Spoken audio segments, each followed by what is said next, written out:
আপনারা দেখছেন news now, খবরের নতুন ভাষা। বিলোনিয়ার বনকর ওরিয়েন্টাল ক্লাবের সার্বজনীন দুর্গোৎসব এবার সুবর্ণ জয়ন্তী বর্ষে পদার্পণ করল।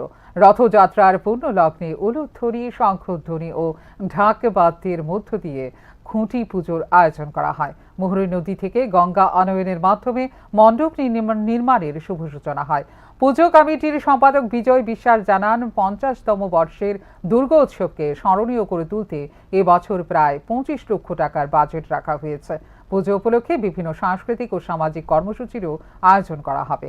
অনুষ্ঠানে উপস্থিত ছিলেন পুজো কমিটির যুগ্ম সভাপতি গোপী দেব রায়, স্বপন নাথ, সম্পাদক অলোক বণিক, সভাপতি নেপাল সেন সহ ক্লাবের অন্যান্য সদস্যরা।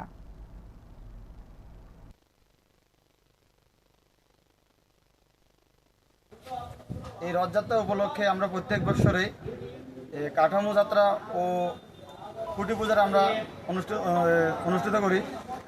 এই উপলক্ষে আমরা আজকে যে কুটি পূজার আয়োজন করছি, আমাদের এটা 50তম দুর্গা উৎসব।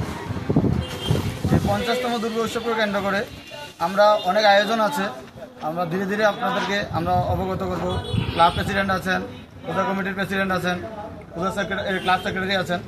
তো আমি সবার তরফ থেকে আমি বলছি যে আমরা প্রত্যেক বছরে ভিন্ন কিছু করার চেষ্টা করে থাকি।